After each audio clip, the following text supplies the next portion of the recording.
Olá, tudo bem com você? Bom dia, boa tarde, boa noite. Eu não sei que horas você vai assistir esse vídeo, mas eu estou aqui para conversar com você sobre algo muito importante. Nós vamos falar sobre um assunto muito pertinente, muito atual e bastante polêmico, porque nós vamos falar sobre os tipos parentais, os tipos de educação que nós estamos vendo hoje.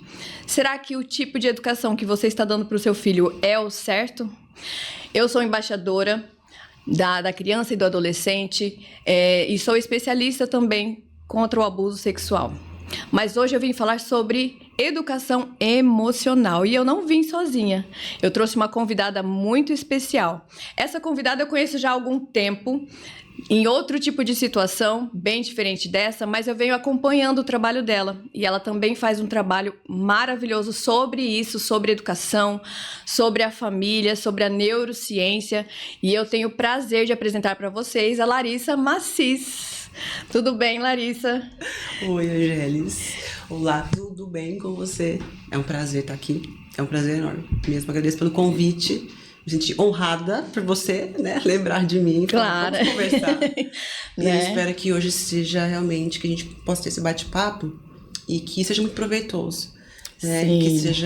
Que seja de caráter informativo, orientador, né? E que cause reflexão nas pessoas. E que tire, talvez, uma trava de pessoas que nem tenham percebido, né, o que estão vivendo. Então, assim, ultimamente, Larissa, deixa eu já falar para você o que anda acontecendo. Eu tenho, seguindo essa linha, né, de educação emocional, eu tenho recebido tantos vídeos de pais apanhando dos filhos, de pais, assim, que acham que a educação positiva é liberdade total. Deixa a vida me levar, sabe? E aí eu fico preocupada porque eu tenho conversado com pais, assim, já trabalhando desde como professora em sala de aula, então nesse contato direto com os pais, eu tenho percebido uma mudança muito grande.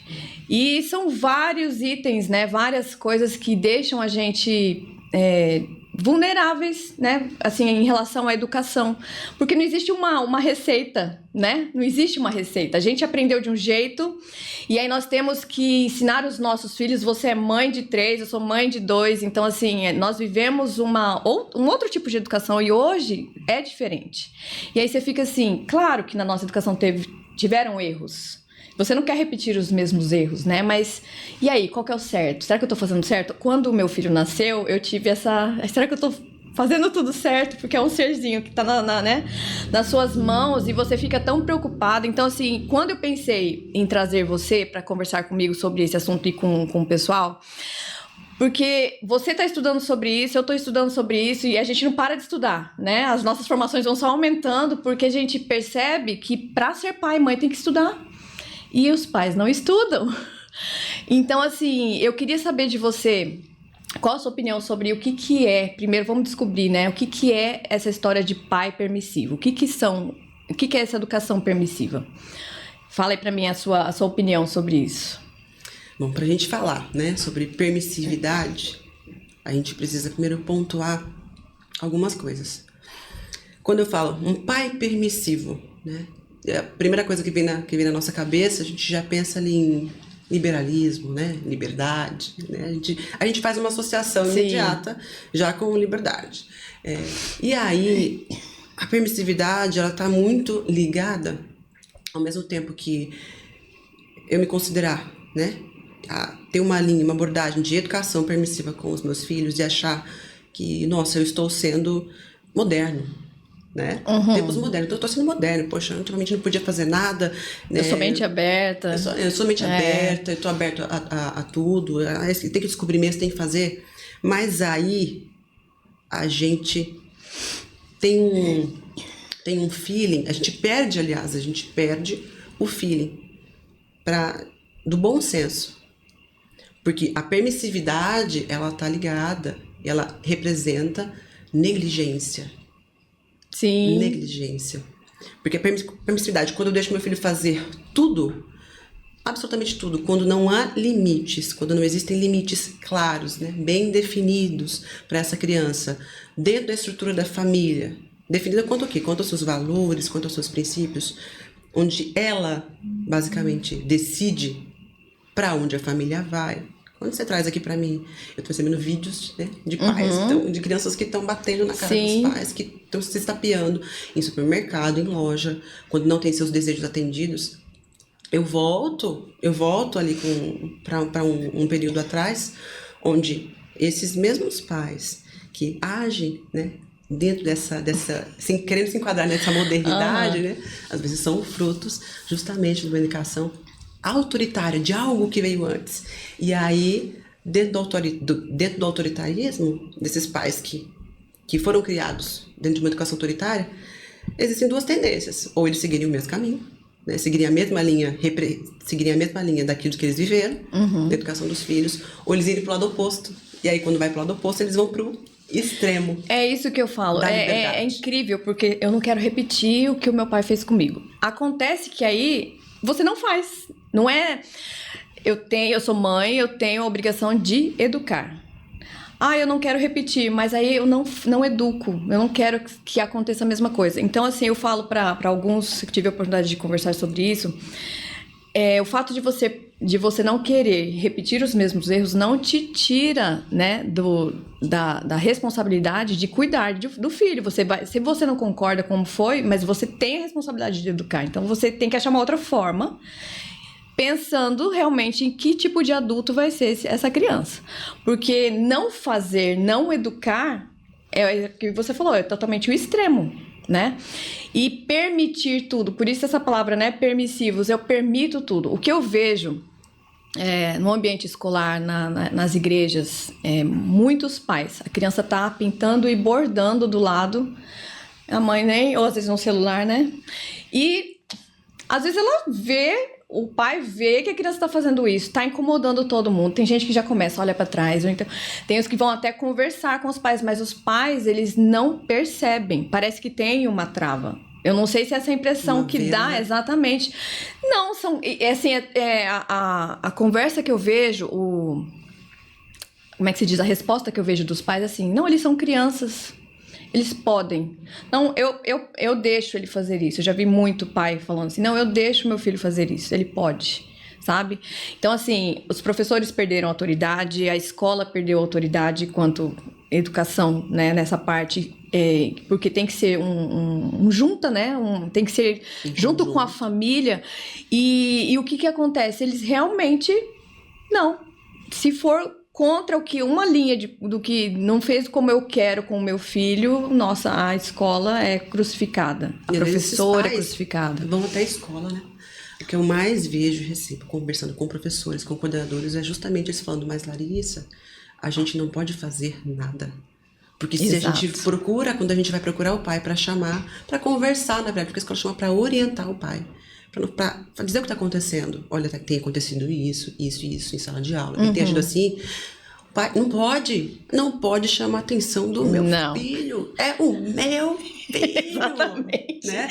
Exatamente. E o seu filho. Você que mude sua estratégia, a sua abordagem, talvez o jeito que você está dando aula não é o correto quando é professora, né? É triste, porque eles transferem a culpa para uma outra pessoa. Às vezes é para o coleguinha, às vezes para a professora, para a educação, né? Para as professoras em si. Então, eu vejo, assim, que os pais não conseguem enxergar o depois. É simplesmente, não, eu estou pagando, ele está vivendo e está tranquilo. Antes da gente chegar nessa parte adulta, Larissa, eu queria que você me falasse o que você, pela experiência que você já viveu, o que você está vendo das características dos filhos que são criados por pais? Porque a gente vê, hoje em dia, uma tendência muito grande de tudo é transtorno. Tudo é transtorno, né? É TOD, é o TEPT, é TDAH, então, assim, agora o autismo também. Só que nem sempre é. Às vezes, realmente, é a educação que o pai está fornecendo para aquele filho. Então, eu gostaria que você falasse as características de crianças que são criadas por pais permissivos. E aí, depois a gente vai falar sobre a vida adulta, porque os pais não enxergam o depois, né? Porque, assim, eu como mãe, eu tenho uma responsabilidade, assim, que tipo de adulto eu vou entregar? Porque eu não vou estar aqui a minha vida, eu posso amanhã não estar mais. Então, que tipo de filho eu estou deixando aqui? Que legado eu estou deixando para o meu filho? Entende? Então, eu tenho essa preocupação, mas eu vejo que muitos não têm. Então, eu gostaria que você falasse as características de crianças assim. Quando você fala isso, Gélis, né? Eu não vou estar... Amanhã eu posso não estar aqui. Não, né? É uma conversa e meus filhos não gostam. Não, ninguém gosta. Isso. Eu não gosto de falar isso, mas eu repito constantemente para eles. Eu falo, a minha meta de vida é um dia não ser mais necessária na vida de vocês. Exato. Essa é a minha meta de vida como mãe. E nós, como pais, um dia nós não vamos ser mais necessários. Isso é necessário que um dia nós não sejamos mais necessários na vida deles. Em que sentido? Que eles construam, né, a própria vida. Nossos filhos, eles não são nossa propriedade, né? São seres integrais, individuais, e a nossa função é guiá-los e orientá-los.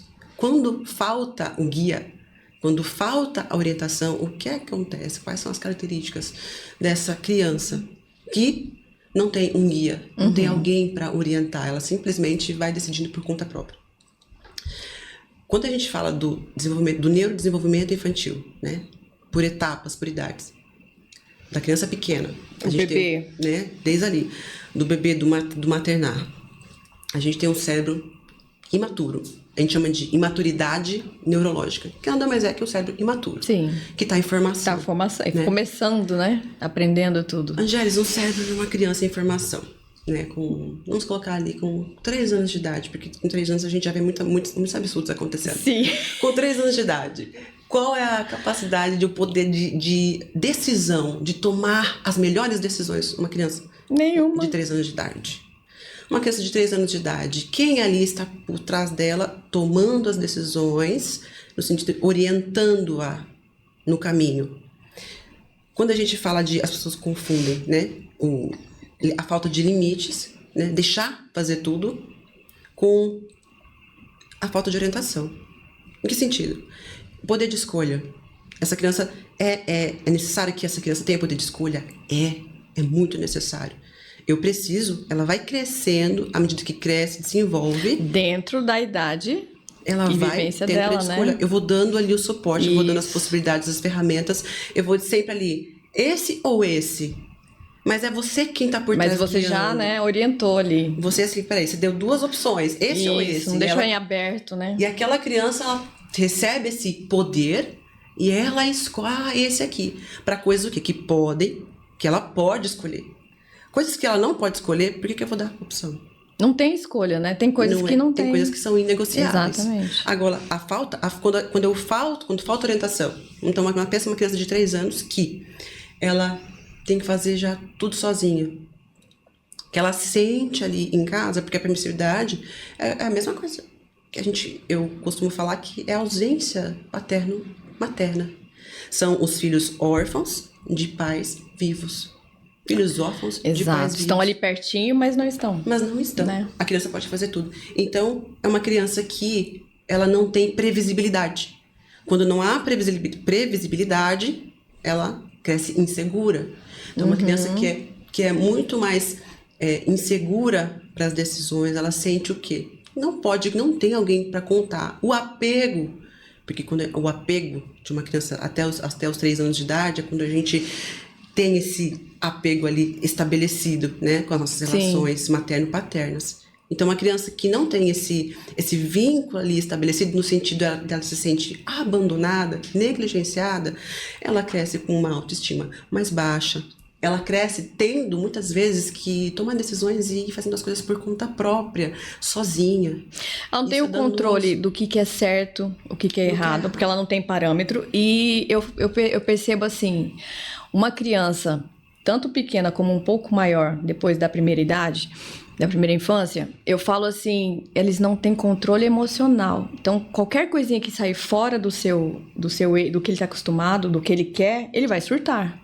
Que aí a gente vê aqueles casos de crianças se jogando no supermercado, né? E faz aquele escândalo todo.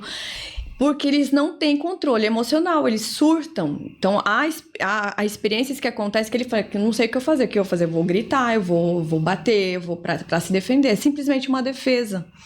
Porque essa criança não tem parâmetros, não tem ninguém, como você disse, ninguém por trás ali para orientar. Não, isso pode, isso não pode. É assim que deve se portar na casa de uma pessoa. Respeite, não pega, não toca. Parece que os pais estão com medo de dizer não, Larissa, sabe? A impressão que eu tenho é que os pais estão com medo de não serem amados pelos filhos. Os pais querem ser amigos, mas esquecem que a responsabilidade de pai e mãe é maior do que isso. E que agora, nesse momento, nem tudo que a criança quer, ela vai poder, né? Você não vai falar palavras, às vezes, que ela quer. O não precisa estar presente e os pais têm medo de falar não, sabe? E esse tudo pode, infelizmente, deixa a criança totalmente vulnerável no mundo. E aí, quando acontecem as situações, ela não sabe o que fazer. E vem associado esse medo de não ser amado, quando a gente fala, tem muito a ver com o selfie, a gente pode falar isso no outro momento, mas tem muito a ver também com a correria, né, Gélis, do dia a dia, porque os pais estão, muitas vezes, com uma rotina de trabalho intensa. Totalmente diferente, né? E a gente não tem, e aí o contato, o convívio, o vínculo diário ali, eu não tenho tempo. Toma o celular. Eu não tenho tempo pra de fato parar ali, ter uma escutativa, escutar, sentir. E escutar é diferente de ouvir, de ouvir, né? Pra escutar, pra sentir, pra sentir, olhar no olho e né, ter aquela conexão e entender o que tá acontecendo. Essa falta de tempo faz eu querer compensar, agir por compensação. Sim. E aí eu vou compensando através de outras coisas. E presentes em excesso. Excesso de presentes. De tudo, tá? Excesso de presentes, excesso de viagens, excesso de tela. Eu simplesmente vou lá e aí eu encho aquela criança com o melhor notebook, tudo o melhor tablet, o melhor celular. pro meu filho, porque eu não tive. Exato, é compensação. Você não pode começar por um Android ali, não, é o iPhone 16. A criança vai começar pelo iPhone 16. Na mão de uma criança que não tem, às vezes, 7 anos. E o que eu falo é o quê? Um telefone, um celular na mão de uma criança é a mesma coisa que você dá a chave de um carro na mão dela e falar, toma, né? Toma aqui a chave do carro e vai, dirige. Aí eu pergunto, você faria isso com seu filho? Você teria coragem, Gélis, de pegar a chave do seu carro hoje e falar... Quando a gente pensa no carro, a gente não pensa nessa situação, né? Filha, toma aí, dirige. Desgovernado. Então, se a gente não para pra pensar, a gente para... Às vezes, muitas vezes, a gente age até no melhor das intenções. Pensando, nossa, eu não tô fazendo mal, eu tô fazendo o bem, Estou dando o melhor pro meu filho, né? Só que dar limites é amar. E a falta deles, lá na frente, pode causar justamente o contrário. Poxa, eu não me sinto amado. Porque eu não tive limites. Minha mãe não me ensinou. Eu vi vídeos assim de adolescentes reclamando de situações que eles tinham que passar, mas não sabiam. Você tocou no assunto que me fez lembrar de um livro que eu li que fala sobre assim, o que as crianças querem que o dinheiro não pode comprar. Os pais estão tão preocupados em dar coisas, objetos, não é dar amor, carinho, horas de atenção, de momentos que criam memórias. Se você for perguntar para qualquer pessoa, tenho certeza, se você for perguntar para vocês vão lembrar de situações que vocês viram com seus pais. Quando você lembra da sua infância, você lembra de objetos que você ganhou? Quando eu falo assim, qual momento legal e assim que você tem saudade? Você vai lembrar de histórias, de momentos que você teve com seus primos, com a sua família, algum momento em pessoa ali, com pessoas, né? Você não lembra, assim, se eu falar qual brinquedo, aí você lembra das coisas, você lembra dos objetos, mas quando eu falo o que te dá saudade da infância, você pode parar para pensar que você vai lembrar de momentos, memórias que a gente estava junto com pessoas que a gente amava. E eu vejo que hoje não tem isso. Os pais estão preocupados em dar objetos de última geração, eletrônicos, porque a criança, ela vê os amiguinhos e exige do pai, e o pai vai lá. E o pai se vê nesse ciclo, né, Larissa? Ele se vê atrelado a ter que dar tudo isso, às vezes numa situação que não, eu preciso fazer isso, e muito trabalho, se vê numa situação que já fica ausente do filho por causa disso, porque ele quer dar o melhor para a família, proporcionar esse conforto e se ausenta Vejo muitos pais ausentes, não estão presentes porque precisam dar esse conforto, querem uma vida melhor, mas não estão ali. E isso passa, né, Larissa? Isso acaba um dia. E aí parece que nunca basta. É um ciclo, exatamente. Né? Você falou que é um ciclo. E é como se não acaba, não basta, porque a tendência é sempre mais. Você acaba dando mais. Sendo que o mais caro... O que é mais caro? Eu sempre falo que o mais caro da nossa vida é o nosso tempo. Né? O mais precioso é o nosso tempo. Então, criar memórias, vínculos afetivos, é o que de mais caro. Né? Uma família, um pai, uma mãe...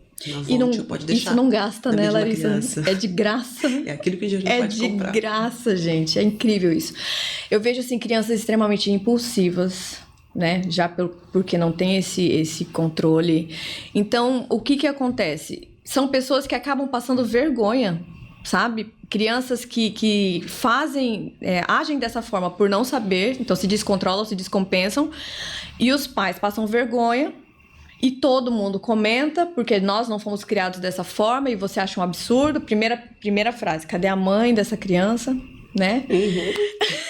Cadê a mãe? Cadê a mãe dessa criança? Quem nunca, né? Quem nunca passou por uma situação assim? Não, nem me fale. Pedra. Eu falo assim, os meus filhos fizeram. Só que a primeira vez que fizeram, eu já ensinei, já cortei. Eu não tive mais problema. Parece talvez, às vezes, eu não tô falando, generalizando, mas há uma preguiça, parece, sabe? De ter que ensinar toda vez, de ter que gastar esse tempo. Eu vejo muitas pessoas falando assim, estão romantizando a maternidade. Mas quando que a maternidade foi romântica? Nunca. Ela dá trabalho, dá muito trabalho criar filho, gente. E se não estiver dando trabalho, você não tá educando. Exato. Só que assim, é um trabalho... que a parte romântica que eu falo, porque assim, você tá exausta, você tá cansada. Você que é mãe de 3, você sabe como é que é. Não é fácil, a nossa vida muda totalmente em prol da vida deles. A minha agenda hoje é totalmente assim, tem que levar filho aqui, então dentro desse espaço, né? É onde a gente faz as coisas. Então assim, o que acontece? Esses pais não querem abdicar da sua vida. Em prol da vida do seu filho, entende a situação, como é que tá? Então assim, não, agora eu já tive filho e eu vou terceirizar, eu vou contratar babá, eu vou contratar, né, professores particulares, e a vida da criança está sendo educada por pessoas que não têm esse compromisso. E tem muitos, tá, que eu falo porque eu convivi com vários funcionários nessa terceirização que falam assim, não é meu filho, não vou falar nada, a mãe tá ali. E a mãe pensa o quê? Tá ali, tá sendo educado, tá sendo cuidado. Você entende? A criança fica sozinha. Quem? Quem que tá cuidando de mim? Ninguém. É o que você falou, ficam negligenciados por um tempo, chega uma hora que eles têm consciência disso e aí começam a ver a depressão, a ansiedade, a revolta, vem a raiva e aí é outra situação que eles não sabem lidar. É outro misto de emoções que eles precisam administrar, que tá ali marcado, sabe? E os pais não têm essa consciência de que isso pode acontecer, né? E aí eles já estão sem freio, né? Eles já estão sem freio. Porque como a gente vai... o nosso papel é guiar, né? Eu vou guiando meu filho. Eu sempre falo, eu uso muito a palavra treino. Porque nada mais é do que treinar. Exatamente. Né? Nós somos treinadores dos nossos filhos. É repetição. Isso é assim toda a vida, né? No esporte, você vai tocar um instrumento, tem que treinar. Por que não nisso, né? Na educação. Falo, na voz, né? Um cantor, né? Ele faz o quê? Ensaia, né, Angélica? Ensaia, porque é necessário. Então, o que me faz achar que, não, eu tenho que falar, é uma vez só. Não. O que me faz achar que se eu não dizer nada, aquela criança vai saber. Então, eu parto do princípio que ela é o quê? Que ela é um mini adulto, que ela nasceu, ela vai saber se virar sozinha. E aí eu deixo de lado, você tocou no assunto assim, você tocou nesse assunto. Poxa, os pais não estudam, né? A gente estuda para tantas outras coisas. E eu vivo dizendo e repetindo isso. Nós estudamos, nos capacitamos, né? Nas nossas áreas de atuação, nas profissões. Nos nossos hobbies, né? Medicina para ser médico, um advogado, ele estuda direito para ser, né? Para se tornar um advogado, vai lá, faz OAB, faz exames de ordem. Quando você vai para um concurso, você se prepara, você estuda. Quando nós nos tornamos pais, vamos nos tornar pais, a gente... E aí? Não se prepara. para. É Não difícil, estuda, gente. não conhece a própria biologia. Não, e é uma vida que tá na mão, né? É uma vida. É uma vida. E a gente não conhece. O ser humano, ele é o bicho, né? O bicho, ser humano, é aquele que menos conhece, tem conhecimento sobre a sua própria espécie, sobre seus pares. A gente não conhece, não sabe como que esse cérebro, como que meu cérebro funciona. Peraí, mas como é que meu corpo funciona? E aí eu acho... Não se conhece, né? Como é que eu sou assim, eu gosto Completamente por disso, instinto. não gosto disso, comigo funciona isso. E passa de por instinto e negligencia o quê? A questão do amadurecimento. Quando uma criança que ela é criada dentro de um lar permissivo, com pais permissivos, onde tudo pode, não tem freio, não tem limite, ela deixa de ter o controle de impulsos. Eu literalmente estou lesionando ali uma parte muito importante do cérebro dela. Eu estou lesionando. Quando a gente fala em lesionar, é um prejuízo, é um dano. É dano causado. Porque essa criança, ela tem a parte, a gente chama do controle executivo, que é a parte que fica aqui na parte frontal, que é onde eu tenho o poder de decisão, né, Angélis? A tomada de decisão, o meu controle de impulsos, eu não sair xingando todo mundo na rua. Se não formou isso, como é que vai ter? Não eu não tenho, então, essa capacitação sendo ali moldada. Eu não tenho tônus, elasticidade, não vem sendo treinado, não tem freio. E aí eu espero que na adolescência, nossa, é agora. Aí você quer que esteja pronto.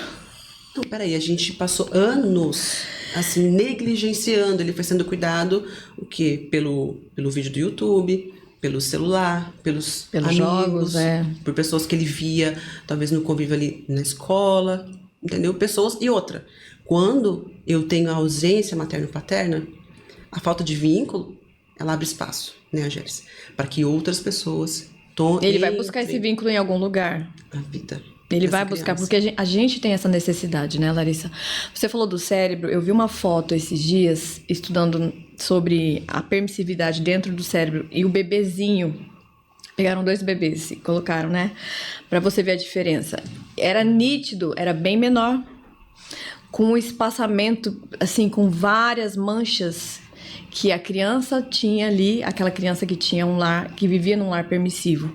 E o outro não, o outro cérebro expandido, sabe? Bem, tudo funcionando, tudo maravilhoso. Então, assim, a gente vai entrando nesse limbo, que eu falo, gente, se os pais soubessem, que eu falo, tem que estudar. Porque quando eu falo assim, eu tinha uma outra opinião antes de estudar. E é quando eu comecei a estudar, eu falei, gente... Meu pai, será que eu errei? Eu ficava preocupada comigo em relação aos meus filhos. Eu chorei tanto, Larissa. Eu chorei tanto, porque eu falei assim... Se eu tivesse essa cabeça que eu tenho hoje lá no início... Meu filho tá com 20 anos. 20, e a outra de 14. Então, assim... Depois de todo esse estudo, Larissa, eu chamei os 2. Senta aqui, vamos conversar. Legal. Eu não sabia disso. Hoje, vocês sabem que sua mãe está estudando isso. Eu quero pedir desculpas por... comecei a falar. Menina, os 3 chorando, Choro, imagina sabe? a cena. Choro, porque eu falei assim, eu errei, mas eu estava tentando acertar. Foi com tudo que eu tinha naquele momento, mas hoje eu sei que estava errado. Então, assim, eu quero pedir desculpas por isso. E olha só como é que é, meu filho. Não, mãe, você fez isso. É por isso que eu sou bem educado hoje. Eu falei, não, meu filho, não é isso. E aí eu dei outras situações para ele lembrar, porque eu já fui dona de uma escolinha. E dentro da escolinha, dentro da educação, ali, eu, meu esposo, né, e as funcionárias, a gente fazia a nossa parte quanto educadores e a gente tinha um respeito total dos filhos, das crianças, né? Quando os pais chegavam, do portão para fora, parece que virava a chavinha. Era outra criança. Aí as mães viam, como é que vocês conseguem? Né? Como é que... Eu tenho que bater, eu tenho que fazer isso, ele tem que apanhar e não me obedece, e vocês só falam. Aconteceu várias situações, sabe? Que o meu marido falava... A mãe tava lá tentando, a criança não obedecia, meu marido só chegava e falava, fulano, faz. Aí a mãe, como? Né? E falei assim, gente, é simplesmente a sua forma de educar. O seu corpo fala. Você não precisa agir de uma forma violenta ou ameaças para você, mas ensinar. E é como você falou, não é uma vez, é todo dia. Você tem que repetir, porque a criança não vai aprender de primeiro. É raro quando alguma situação acontece de primeira mão, ela aprende, mas depois não. Uma situação que eu vejo, Larissa, que até na saúde os pais permissivos pecam. Porque eu tive clientes que deixavam o filho, não quer tomar banho. Uma criança ficou até 7 dias sem tomar banho. Aí eu fui atender essa criança, a criança se coçando toda, sabe? E eu olhando aquela situação, sabe? Gente, é triste. É triste quando a gente começa a observar essa criança e a gente entende o contexto familiar. Porque a gente, de primeiro, culpa a criança. Eu falo que a criança, ela nunca vai responder de uma forma diferente do ambiente que ela vive, né? O ambiente que ela vive vai dar o tom da vida dela. Se você olhar o contexto, você começa a entender o porquê que ela faz isso, por que ela responde daquele jeito, porquê. E aí, quando eu vi que até na saúde, essa criança é negligenciada, eu fiquei horrorizado. Porque a negligência é um pecado, é um crime. Dali desse problema, ela pode ter doenças. E olha a coceira, sabe? Físicas, gente do céu, né? Tudo. E eu fiquei assim, arrasada o dia que eu vi, sabe? E eu tentei conversar com a mãe. A escola chamou a mãe pra conversar, mas ela não entendia dessa forma. Ela entendia que tinha que ser assim, sabe? Eu não sei como é que ela foi criada. Mas eu vi que realmente ela tinha esse poder, ela tinha essa mentalidade de dar tudo, o poder de dar tudo que ela podia, mas a parte que mais importava, que era a educação e ensinar com amor e tudo, ela não dava. E a gente viu o resultado, sabe? Você lembra de outra característica? Eu falo assim, a gente falou dos limites, até rio tem que ter limite, né? Tem que ter margem para ser rio. Tem margem, né? Para ser rio. Você acha, o que é importante, assim, em relação a regras? Pais permissivos, você acha que eles ligam para regras, para as ordens que a gente precisa ter? Quando a gente fala sobre permissividade, pais permissivos, as regras passam longe. O que é isso? O que é isso, né? Não, nunca vi, nunca comi, só ouvi falar. Então, a falta de regras, né? Falta de limites. É outra presença clara dentro da educação permissiva. Fala de regras. E eu gero isso, com isso, eu gero o quê? A criança passa a não respeitar superiores, né? Qualquer pessoa que chegue até ela, né? Solicitando, por exemplo, vamos dar um exemplo aqui, a criança está ali e colocou o pé em cima, está na sala de aula e colocou o pé em cima da cadeira, sabe? Cruzou os pés e colocou os pés para cima, em cima da mesa da cadeira. Estou à vontade. E tá ali até no pé do colega ali. E aí o professor fala, meu querido, vamos baixar um pezinho aqui, né? Sim, Chega até ali numa educação e tal, né? E ele olha e fala... Não vou. Aí eu tô vendo cenas que eu já... Olha, você tá me fazendo lembrar de cenas que existiram de verdade. Não acontece aqui. Só talvez... lá em outro lugar. Não aqui não. Aqui. Então, esse tipo de situação, por exemplo, ela vem sendo criada dentro... É uma característica muito forte, um indício, né? A gente não fala assim, porque a gente precisa analisar todo o contexto, né? A individualidade de cada família. Mas é um indício muito forte de que essa criança, ela... vive em um lar onde não há regras, não existem limites claros. E o que é estabelecer limites claros? É a gente definir dentro do que? Dos valores, eu sempre falo. Cada família tem ali valores e princípios que são importantes para elas, né? E dentro disso a gente trabalha os limites. Porque aquilo que é o valor da minha família talvez seja diferente dos valores da sua família. E Sim. diferente dos valores de outra família. Cada um tem a sua cultura, né? E aí você precisa respeitar. Uma cultura diferente. Então, dentro desses limites e valores da espiritualidade mesmo, quais são os limites claros? E é o que é aquela conversa. Quando você falou assim, eu vejo muito a falta, sabe, do tempo de querer parar para conversar. Isso faz uma diferença tão grande. Fez uma diferença muito grande na minha vida, pessoal, com os meus filhos. Eu era muito julgada, fui muito julgada e condenada por agir em determinadas situações. Porque lá atrás, eu sempre falo, eu nunca imaginei trabalhar com o que eu trabalho hoje. Sim, você trabalhava em outra área, né? Jamais. Totalmente. Eu nunca me imaginei, né? Foi uma situação mesmo que a vida me Foi trouxe. depois que você teve filhos que você começou a olhar para esse lado de educação? Quando eu engravidei da primeira filha, eu surtei. Falei, agora. Meu pai amado. Na gravidez, e aí eu virei aquela consumista, né? De material, de conteúdo de livros, né? Querendo a receita pronta. Não tem. A busca pela fórmula secreta. Qual é se você já foi atrás de fórmula mágica, você pode escrever aí nos comentários. Eu já fui atrás da fórmula mágica, eu já procurei. Com certeza. Entendeu? A tábula, né? Me ensina, né? Me ensina. Então, eu procurei todas as fórmulas mágicas, desde adestramento de bebês, esse tipo de coisa, sabe? E aí, quando você tem, né? Quando você dá a luz, né, a um ser humano, vem a bagagem da responsabilidade. E a minha caminhada começou ali. Eu comecei a pesquisar muito. Eu não tinha ainda uma base neurocientífica, né? Mas você já começou a se movimentar. Comecei a movimentar com um olhar Exato. diferente. E comecei a aplicar naquela época o que hoje é o que a gente mais trabalha dentro dessa educação consciente, da educação neuroconsciente, que é estabelecer vínculos, o diálogo, o contato.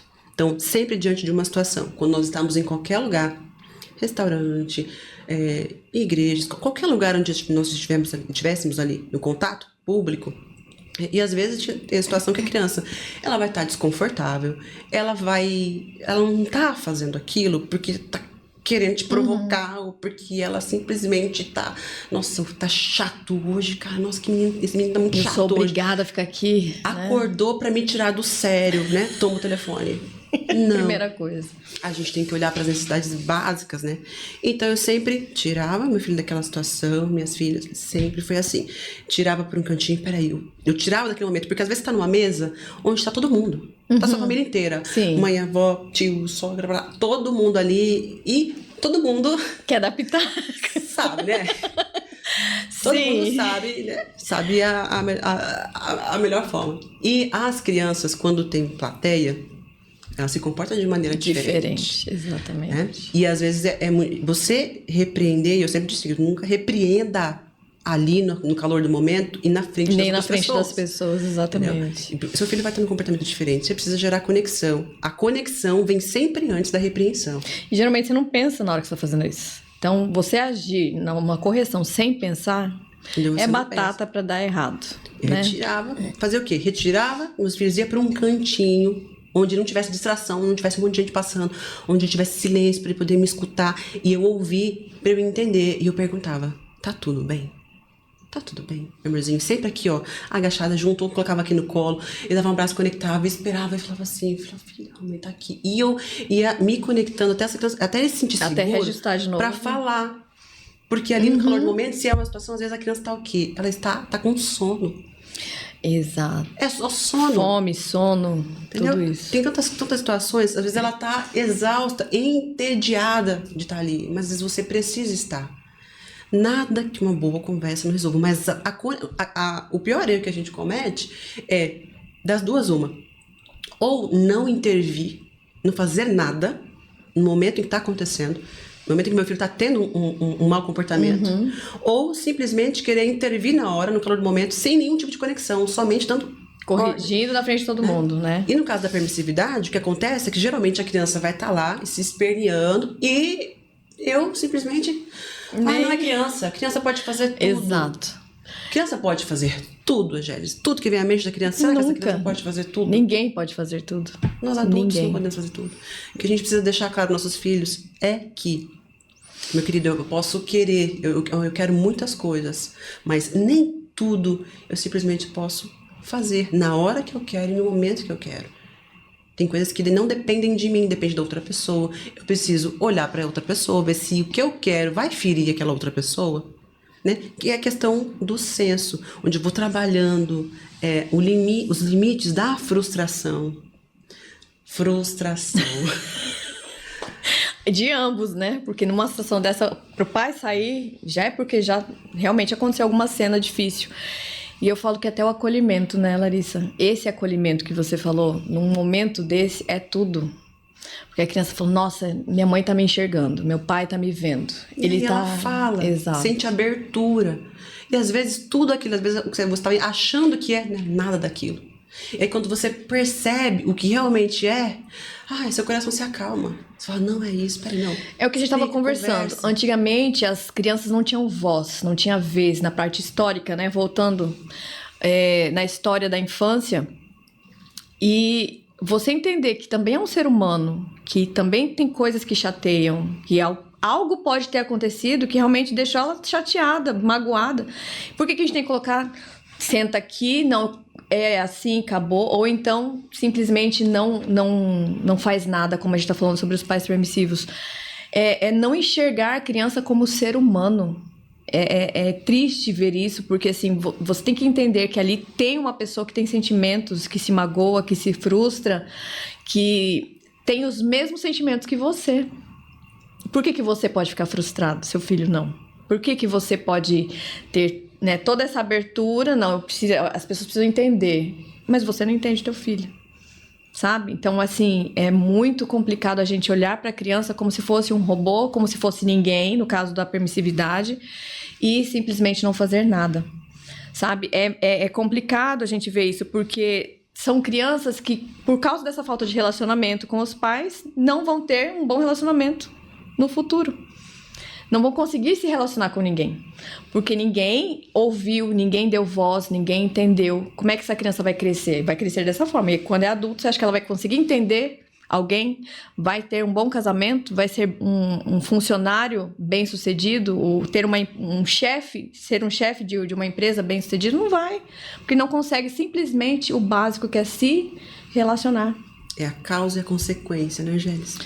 Quando você fala, gente, no campo de trabalho hoje no meio empresarial, tá? Quando a gente conversa, né, com os vários amigos empresários, né, dentro do nosso nicho também de outros negócios, o que há de maior dificuldade é, eles chegam e falam, olha, eu não sei o que está acontecendo, mas tem sido difícil mão de obra, tem sido difícil que você... Eu acho que todos os empresários devem falar isso. Se ali tem um profissional que veste a camisa e que vai fazer... Que entenda o trabalho, né? Eles têm baixo limite, a frustração é baixíssima.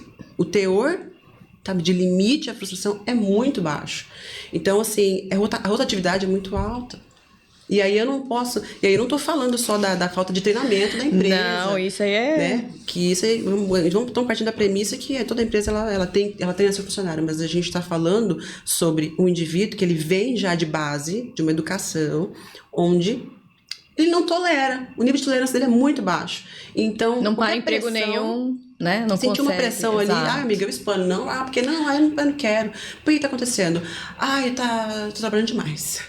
Outra que eu vejo, como a gente estava falando, o fato da mãe sempre colocar a culpa em alguém, quando ele é adulto, ele acha que ele nunca vai ser culpado. E quando ele é culpado, ele nunca... sabe aqueles funcionários que têm dificuldade em falar, fui eu que fiz, fui eu que errei? Não assume o erro. Não assume. E a culpa é sempre do outro. Sempre do outro. É sempre uma circunstância. Não, mas é porque eu não tinha aqui o material que precisava. É porque... Sempre tem uma desculpa para tudo. E isso vem lá de trás, sabe? Outras coisas que eu vejo é baixa autoestima, porque é uma pessoa que não foi visto, uma criança que não foi vista, que foi...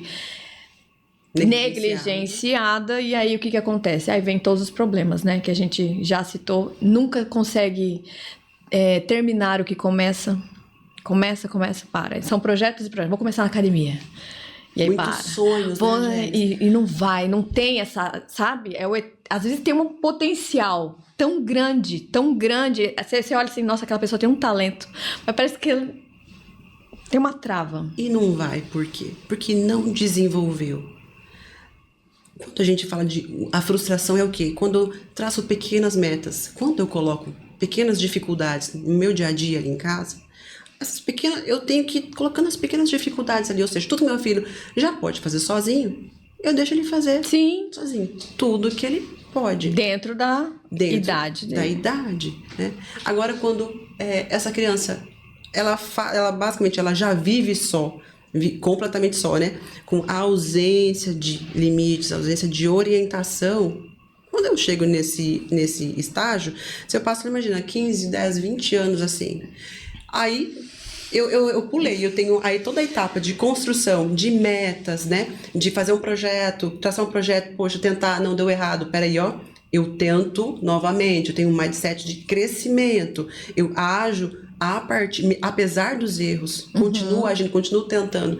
Esse processo cognitivo que faz parte, né, do nosso desenvolvimento, e vai se formando, né? Só que ela não teve essa etapa de tentar e errar, não. Porque sempre veio tudo pra ela, pronto. Ela é o centro das atenções e cresce achando como imperador. Que vai ser. É o que a gente fala muito, né? O rei imperador, que é o quê? A criança que cresceu no lar onde ela escolhe... Angélis, tá? Eu tô falando de casos. E aí de que a gente vê, né? De casos que a gente atende. A criança é a criança que decide pra onde a família vai comer no final de semana. Sim. Entendeu? Quem manda, né? É a criança quem manda. A gente vai, pergunta, imagina, uma gastronomia, tem uma criança, aí você pergunta pra uma criança de 7 anos e fala assim, amor, onde você quer ir? Onde que a gente vai? O que você quer comer hoje? Eu não tô falando de que há mal em ter dia de você dar esse poder à criança e falar, meu amor, onde é? Porque você quer fazer uma surpresa, porque você quer fazer algo bacana e legal. Eu falei, meu amor, hoje você vai escolher onde a gente vai. Isso é uma coisa. Você deu uma autonomia naquele momento. E a criança tem esse poder de escolha naquele momento. Ela vai entender que é naquele dia, né? Não é sempre. E isso é importante. Agora, onde a criança decide para onde a família vai, o que a família vai comer, a gente não vai, se a criança não for... Ela decide tudo.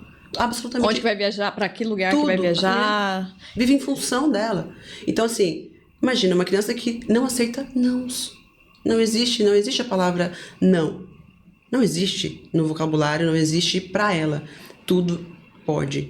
Eu quero, eu posso. E se eu não der, é chantagem. Vai traumatizar, tem tudo entendeu? isso, a né? criança entra em chantagem, entendeu? Se nega, zero colaboração, não é colaborativa, né? Tem ali a gente fala de entrucamento, como se ela, a gente costuma falar, empaca. Não vou fazer. Não vou, então ninguém vai. A gente tá falando de uma criança. E aí a gente vê essa ausência de o quê? De autoridade, de autonomia. Então a permissividade, ela lesiona essa criança, essa família, e não é só na infância, né? É na vida adulta. Quando chega a vida adulta, aí você olha o contexto, quando a gente volta para a infância, a gente lembra, você faz as conexões e você entende que dentro daquele contexto, aquela criança não teve limite. E a falta de limite, muitas vezes, pode levar até o quê? Criminalidade. Sim. Também é delinquentes, né? A delinquência. Porque acham que pode tudo. E a maneira mais fácil é sempre, né? Porque tá mais vulnerável. Exato. Inserir a galera. Quando essa criança chega na adolescência, ela vai, como ela quer ser vista, né? Quer pertencer. E aí ela encontra um grupo. Se ela encontra um grupo de risco, ela tá em situação completamente vulnerável, ela tem uma tendência a álcool, drogas, entendeu? Vícios, entendeu? A se envolver, entendeu? Tá envolvida em atos Primeiro que ela violentos. Tá quebrada, né, emocionalmente. Segundo que ela não sabe, ela não tem essa experiência. Não tem base. E às vezes o pai vai olhar e falar, nossa, mas onde foi que eu errei? Porque eu dei tudo. Eu fiz tudo. Eu fiz tudo que eu podia. Então, será que o dar tudo... Dizer sim, só sim. O que a gente precisa, né? O filho precisa. Angélis, eu sempre traço um paralelo e eu trago essa reflexão para os pais. A diferença entre necessidade e desejo. Nosso papel enquanto pais é suprir as necessidades dos filhos. E os filhos têm o quê? Necessidade emocional, necessidade física, necessidade de presença. Então, necessidade é uma coisa. Necessidade biológica. Desejo é completamente diferente. Na minha vida, não pode ser em função de realizar todos os desejos dos meus filhos. E ele precisa aprender também, diferente. né, Larissa, a lutar por esse desejo. Exato. O desejo, ele que lute. Ele tem que ser uma consequência, não, né, a primordial, a prioridade. E não há mal, e eu sempre falo, depois de algo que a gente diz assim, que a pessoa fala, nossa, mas tá falando porque eu não posso realizar desejo? Pode. É muito legal. Eu vou dar um exemplo aqui. É muito legal. Eu falo sempre que lá em casa, sempre que a gente pode realizar desejos dos meus filhos, nunca é na hora, tá? Sim, exatamente. Às vezes a criança desperta um desejo ali, eu queria tanto, nossa, eu fiquei doida por esse bichinho aqui, essa hora, olha, ele faz isso. A gente, nossa, bacana. eu nunca atendo na hora. Na hora. Aí, às vezes, eu traço um tempo, às vezes, aquele presente fica cozinhando ali, ó. Sabe? E vai ser no final do ano. Ou metas, né? Exato. Para que a criança, tenha aquele desejo como consequência do que ele conseguiu conquistar. E às vezes, quando a gente pode fazer, ótimo, é maravilhoso você fazer algo para alguém que você ama, entendeu? Você realizar o desejo, você saber, nossa, eu digo até nas relações, no casamento, né? O desejo do seu esposo, da esposa. Você fazer algo, nossa, ela tinha aquele sonho, você foi lá e realizou, mas teve tem uma construção, tem um sentido muito forte para isso. Então, o desejo, é importante que a gente deixe eles desejarem, lutarem, largar a galerinha, junta dinheiro pra tudo, vai juntando. É a meta, até né? conseguir, né? E aí eu sempre trabalho com necessidade. Então, às vezes vem a e fala, mãe, eu queria esse tênis. Eu falei, não, esse aqui é necessidade, esse aqui não é. Sim, isso, a gente não precisa, né? Tem que diferenciar a necessidade de desejo. Tá, Larissa, a gente já falou sobre o que é pai permissivo. Já destrinchamos aqui todo o assunto, mas e agora? Descobri que eu sou uma mãe permissiva. O que eu devo fazer para mudar essa educação? E agora errei, né? As mães surtam nessa hora, né? O pai, nossa, quando você faz uma análise e percebe que você errou.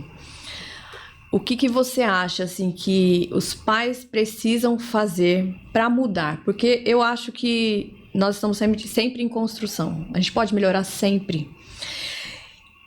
Mas não é um passo fácil. E tem gente que não vou fazer, já tá criado, né?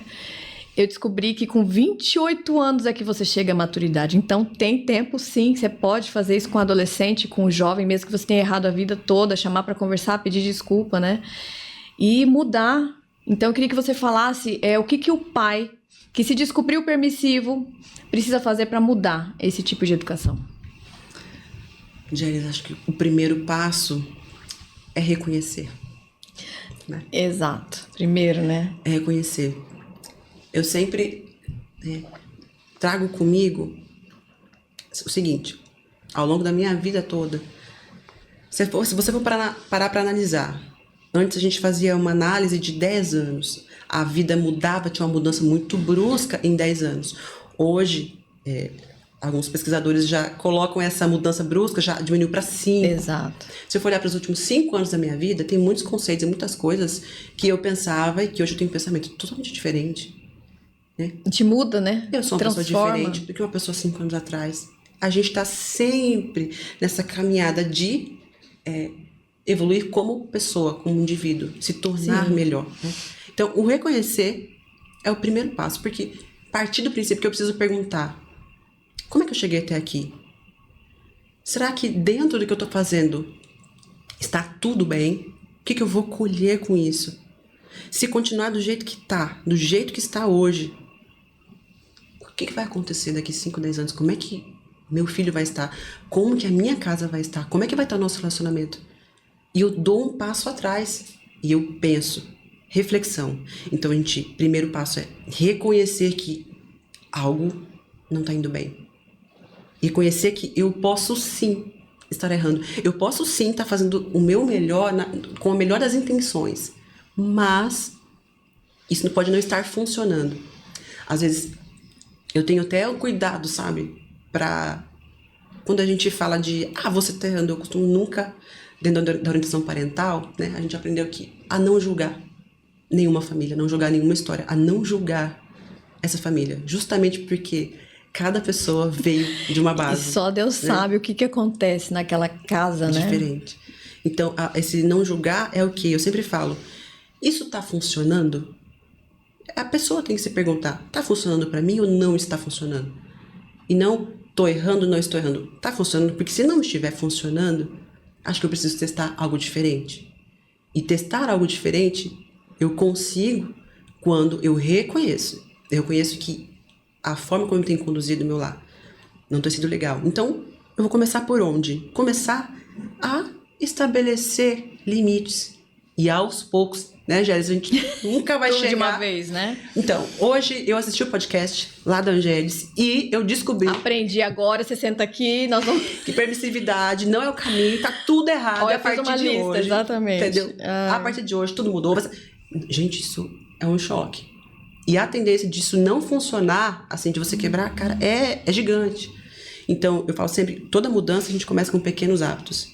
Que eu começo mudando, eu mudo pequenas coisas, né? Sempre ali no máximo apenas 2, 3 coisas, e eu trabalho naquilo. Deu certo, passa pra...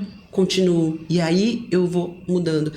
Primeiro passo, acho que para a mudança de um pai permissivo, é se aproximar.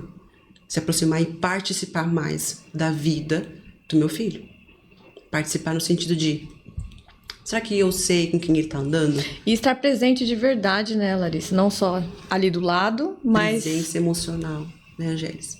Porque como você falou, lembra que você falou no começo, presença física não é a mesma coisa que estar presente emocionalmente. Exato. O fato de eu estar aqui, meu filho chega pra mim e aí fala, oi pai, então, eu vou na casa de um amigo meu, ele me chamou pra ir e eu tô aqui assim. Não sabe nem o que foi falado. E aí eu vou poder ir? Então, vai começar a festa meia-noite e aí a gente vai dormir por lá, tá? Aí, é isso aí. Pode? Pode. Se perguntar pro pai, não sabe o que ele falou. Você percebeu que o seu filho falou que a festa vai começar meia-noite? Então, que adolescente, pré-adolescente, que tem que estar em uma festa que começa meia-noite? O que nem percebeu, você falou, não, beleza, pode ir. E muitas vezes até porque eu tô muito centrado no meu self. Tô muito centrado em mim mesmo, nas minhas coisas. Você falou no começo também sobre isso. Eu tô indo aqui. Gente, desses pais que estão completamente centrados em si mesmos? Ai, olha, eu tô lembrando aqui de uma situação. Quando meu filho se tornou adolescente, eles acham, né? Como todos, acho que você vai passar por isso logo. Eles acham que já tem autonomia, que já pode tudo. E aí, marcou com um amigo. Eu vou na festa, eu vou. Eu vou? Você pediu pra quem? Peraí. Você acha que você vai por sua conta? Eu não tô sabendo, você não pediu pra mim. Então eu deixei bem claro pra ele. Independente de quando ele estivesse morando comigo, eu teria que saber tudo da vida dele. Meu filho tem 20 anos hoje e eu falo pra ele, preciso saber onde você está, com quem está, porque se acontece alguma coisa, e aí? Não é porque você já é de maior que nem eu, que sou adulta, posso tudo, eu tenho que dar satisfação da minha vida pro meu esposo, para o meu trabalho, para os meus filhos, né? Então, assim, ele tomou um choque quando eu falei, peraí, você vai? Ah, você vai? Você pediu pra quem? Aí ele, né, tipo assim, eu já sou adolescente, já posso. Falei, não, querido, né? Negativo, eu quero saber com quem... Eu vou pensar, vou conversar com o seu pai se você pode ir ou não, porque tem essa transição, e essa transição é difícil, né? E aí você precisa ser firme, você precisa mostrar que realmente você tá no comando ali, né? Você é o adulto, você precisa, como a gente conversou, tem coisas que não tem escolhas, tem coisas que é o pai e a mãe que decide e acabou. Porque você tem essa experiência, você sabe o que vai acontecer pelas experiências que você teve. Então, até proteção do teu filho, você tem que ser firme. Não é dizer sim, sim pra tudo, sabe? Porque às vezes você tá falando de risco à vida. Isso. Né? É uma vida que tá nas tuas mãos, né? E você vai pagar por isso. Hoje em dia, a gente percebe que os pais, até com bullying, agora com a nova lei, os pais vão pagar caro se o filho praticar bullying na escola. E aí, esse pai permissivo numa situação dessa? Nem sabe o que está acontecendo com o filho, sabe? E aí, de repente, se vê numa situação em que ele tem que pagar. Não sabe judicialmente. Exato, né? O que é lei, né? Porque na reunião escolar, geralmente, nunca está presente. É uma série de coisas, né? Acontecimento. Que é falta, né? O que eu falo assim, Larissa, mudanças são precisas. A gente precisa estar sempre observando, analisando a nossa vida, mas não vai ser do dia pra noite, como você disse, vai aos poucos, né? E tenha certeza que você vai errar. Exato. Não é? A gente vai errar, gente. Tem uma coisa que... A gente continua errando. A gente erra o tempo todo. Por mais que a gente tá falando aqui, a gente estudou, sabe tudo, mas a gente vai errar. O que eu falo é assim, seja verdadeiro pro seu filho. Eu errei. Desculpa. Quero pedir desculpa porque eu errei nisso. Seja verdadeiro, seja... Porque o filho, ele te vê. Ele sabe quem você é. Lá na igreja, no seu trabalho, você pode até fingir que você é uma pessoa, mas dentro de casa, quem sabe quem é você são os seus filhos, né? O seu companheiro, sua companheira. Então, assim, quando você erra, não adianta eu falar uma coisa, faz isso sendo que eu não faço. Então, nessa mudança, você precisa se colocar também como exemplo, você também precisa entrar nessa mudança e aos poucos, e tenha certeza que você vai errar. Vai, porque a gente erra mesmo. E não fique com vergonha, né? Agora eu vou falar pra vocês, não fique com vergonha de errar, porque nós somos passíveis de erros o tempo todo, mas seja verdadeiro e fale, né, pro seu filho, ó, desculpa, eu errei nisso, me perdoa, eu também preciso aprender, também tô aprendendo, vamos juntos nessa caminhada, né, Larissa? Gélis, eu acredito que a educação parental, ela vem para nos ajudar a compreender melhor o comportamento infantil, a compreender melhor os nossos próprios comportamentos, né? E reconhecer que errou, reconhecer que erra, não é mostrar simplesmente isso, eu vou me colocar numa situação muito frágil. Não, é você mostrar suas vulnerabilidades. Quando a gente pede desculpa para um filho, quando a gente reconhece que, poxa, filho, eu errei, eu estive errando nisso com você. Me perdoa e eu quero que nós recomecemos aqui agora. A partir de agora, estabeleça, coloque para ele um livro aberto, os seus desejos para essa criança. Porque é sempre assim, a partir do momento que a gente aprende algo, que a gente entra em contato com uma nova realidade que talvez até agora teve distante. Mas, poxa, agora, olha, eu escutei algo diferente aqui. Será que eu consigo trazer isso para minha vida?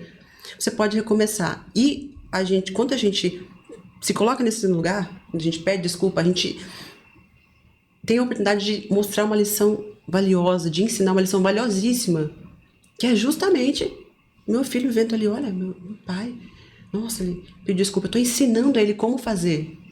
É diferente. E você estabelece uma conexão, né? Porque seu pai, você tem como acima, de repente ele tá no mesmo nível que você em relação à vulnerabilidade. Então, assim, é gostoso isso, porque eu acho que esses momentos de chamar e pedir desculpa, de serem verdadeiros, conecta mais ainda os filhos com os pais. Então, pra que eu vou fingir que eu sou a autoridade nisso? Eu também erro, eu também estou aprendendo o tempo todo, né? Então, a gente precisa mostrar essa parte para os filhos. E pais, escutem mais seus filhos. Escutar é diferente de ouvir. Quando ele às vezes quiser conversar com você, ou disser pra você, mas você nunca me escuta. Porque eu vou falar com você, você tá sempre aqui no telefone, ou então eu vou falar com você, você não tem tempo, porque às vezes o pai é permissivo, ele não tem muito tempo. Tá sempre corrido. E ele não consegue parar pra sentar, muitas vezes, justamente porque ele realmente tá abarrotado de coisas. Sim. E eu sempre digo que às vezes falta uma programação, porque quando a gente tem prioridade, a gente estabelece as nossas prioridades, a gente arruma tempo pra prioridade. Eu sei de pais que têm uma rotina absurda, que você fala, meu pai, mas é prioridade. Tem uns 20 minutinhos ali todos os dias, é ele que bota na cama. Porque esse é esse único momento que esse pai consegue. E que um momento de qualidade, né? Que relação valiosa porque é sagrado. Aquilo realmente é sagrado. Então, o ouvir e o escutar, quando a criança ela fala, você não me escuta, ela tá fazendo um convite para você. E às vezes a gente percebe, não, mas não, que escuta o quê, menino?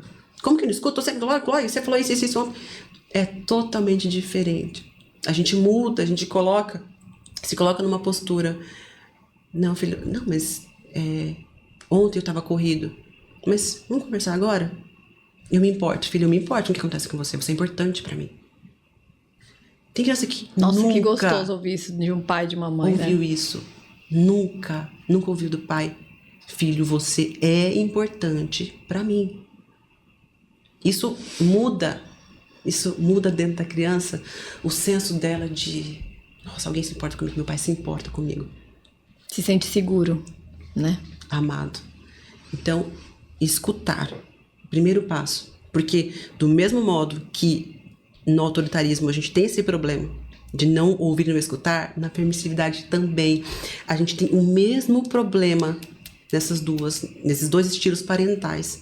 Porque impõe, não quer saber a opinião, e o outro porque eu não tenho tempo, é corrida, não, faz o que você quiser, não sei se você fizer, tá bom.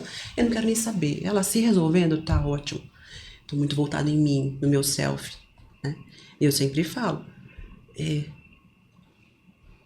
nem todo mundo, a maternidade e a paternidade ela é para todos, né? Todas as mulheres, né? Todos nós podemos gerar ou adotar.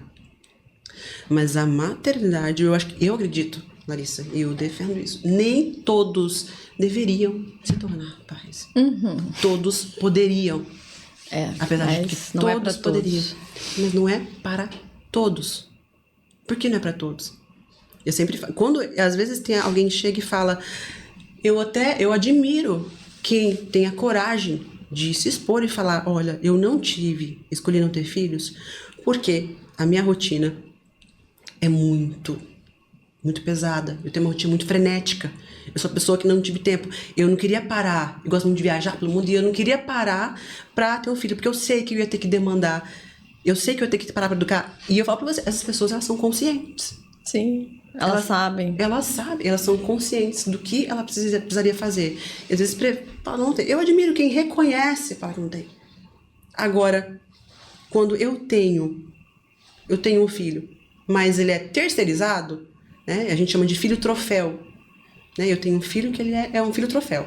Para tirar foto na rede social, né? Família perfeita, né? Sempre as fotos em família, os ensaios fotográficos, o universo construído, né? Totalmente perfeito. Mas eu tenho uma janela, um buraco muito grande dentro dessa família. Né? Um buraco. Onde essa perfeição, na verdade, é totalmente ligada à permissividade. Meu filho é terceirizado. Entendeu? Escola tempo integral, e um tempo que não tá é a babá, e eu tô na vida de farra. Eu vivo a minha vida independente dos filhos. A minha vida simplesmente voltada exclusivamente para o profissional, educação dos filhos, totalmente terceirizada. E terceirizada seja com familiares, né? Porque a gente sabe de casos da pessoa terceirizar isso para um ente familiar, seja para uma avó. Ou a tela, né? Tia, a própria tela. Né? Para a tela, né? Para babá. Então, é o quê? É uma aliança. A nossa rede de apoio, ela é aliada, mas não é o principal responsável. Então, nós precisamos sim pensar, nós precisamos nos preparar para nos tornarmos pais. Porque é a vida de outro ser humano, né? Larissa, Intenso. olha, daria pra gente ficar aqui o dia inteiro falando, né? Você já vou aproveitar o momento, o gancho. Você falou sobre pais autoritários. Eu gostaria de te convidar aqui para voltar novamente, a gente conversar sobre os pais autoritários, porque é um outro tipo parental, né? Muito comum até hoje. E eu gostaria muito de convidar você também para conversar comigo sobre esse outro tipo de educação, que também prejudica demais. E a gente vai mostrar para as pessoas o quanto difícil é criar uma criança nesse tipo de ambiente, né? No autoritarismo. Ótimo. Certo? Ótimo assunto. Posso contar com você? Fechado. Eu gostaria que você se apresentasse, não, que você já se apresentou, mas gostaria que você falasse sobre as suas redes sociais, onde que as pessoas podem te encontrar. Fala aí um pouco do seu trabalho, assim, para que todo mundo entenda, né, que você também pode ser uma ajudante, uma agregada aí nessa luta aí pelas famílias. Então, vocês podem me encontrar, tá? No Instagram, larissa.macis. Você pode me encontrar ali no Instagram. E hoje eu desenvolvo um trabalho que eu aplico a neurociência, a educação parental neuroconsciente, tá? Minha abordagem é neuroconsciente e as dependências digitais. Trabalhamos com síndromes tecnológicas. Meu trabalho hoje é defender a infância. Eu falo com prazer, né? Sou uma embaixadora da infância. Exato, também. Graças a Deus. É prazeroso falar isso, porque a gente sabe o quão difícil é, né, Larissa? E estar, assim, nessa luta, no mundo que a gente está vivendo hoje, e a gente está tentando ali lutar pela criança, pelo adolescente. Nesse processo, a gente ajuda famílias, guia. É um trabalho onde a gente guia as famílias nesse olhar, sabe? Para que elas possam se restaurar os vínculos, para que elas possam olhar e aprender como lidar com tecnologia. Como eu vou criar meus filhos hoje emocionalmente saudáveis em um mundo completamente tecnológico, onde eu tenho que competir com as telas. Com responsabilidade, Como né? eu faço isso? Então, a gente desenvolve esse trabalho e eu me apaixonei, né, por essa área, por esse nicho especificamente, atendendo também, assim, a um chamado que tem muito a ver com a minha fé, né, com Deus que eu acredito. Então, esse chamado foi justamente, eu fui absorvida, fui fisgada, quando eu fui estudar sobre a origem da violência. Quando eu fui estudar a origem da violência, a psicopatia humana, aí de repente encontrei a infância, a base familiar. Você teve um susto? E aquilo foi tomando conta, e aí eu entendi, eu falei, opa, peraí, é na infância. Então esse olhar para a infância, né, eu trabalho hoje com educação parental neuroconsciente, que a gente aplica, a gente vem e apresenta um leque, né, e guia essas famílias. A gente faz um trabalho voltado a essas famílias se reestruturarem emocionalmente e conseguirem, aqueles que têm filhos às vezes viciados em telas, né, jogos online. Isso é assunto para... Não é muito assunto. Então, e tem muito a ver com a educação permissiva, tá? Principalmente as crianças que são negligenciadas. Então, nosso trabalho hoje é ajudar. E se você precisar, você entra no Instagram, tem um número do WhatsApp, você manda mensagem, né? A gente apresenta o nosso trabalho e como a gente pode ajudar você a restaurar tua família de novo.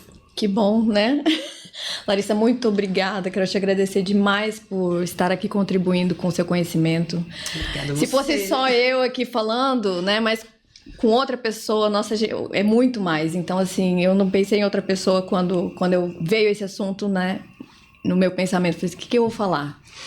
Larissa Macis, por favor, preciso. Então, assim, eu gostaria que você, assim, fosse realmente uma pessoa que não parasse mais. Eu sei que você descobriu isso e não pare, por favor, porque as nossas famílias precisam.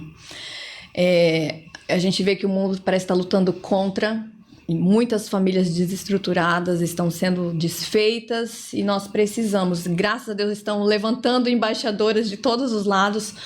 E para esse olhar que a gente precisa é a nossa base, né? Nós somos feitos a partir da família, então nós precisamos restaurar essas famílias. Então, muito obrigada mesmo, de coração, por ter contribuído com a gente. Eu tenho certeza que todo mundo aprendeu muito, muito, muito. E não é só isso, né? A gente falou um pouco só, né, sobre isso. Mas eu convido você, pai, a não ficar só no que a gente está falando. Se você não acreditou no que a gente está falando, vai pesquisar. Eu convido você a realmente duvidar, vai pesquisar, porque como a gente, eu também não trabalhava nessa parte, levei um susto quando eu comecei a descobrir a história da infância, a história do abuso sexual. Olha, eu fiquei assim, realmente nós precisamos nos levantar. Então, assim, eu convido você a pesquisar, a ir atrás, a se analisar como família, quanto pai, mãe, e realmente a tentar transformar o ambiente que você vive, porque a gente sempre tem algo para melhorar. Então, por que não começar do zero de novo, aos pouquinhos, como a Larissa comentou aqui, e a gente vai mudando. Eu gostaria que você também me seguisse nas redes sociais. Eu estou ali no Facebook, no TikTok, no Instagram, @angelis.ariadne. E todos os dias a gente vai colocando coisas muito pertinentes ali para melhorar a nossa família, para melhorar o nosso relacionamento, principalmente a nossa educação e proteger as nossas crianças contra as violências. Eu conto com você. Todas as semanas a gente vai estar falando aqui sobre um assunto importante para a tua família e eu espero que você esteja aqui. Espero que você tenha gostado, assim como eu. Tá bom? Então, até a próxima semana. Tchau, tchau. Tchau, tchau.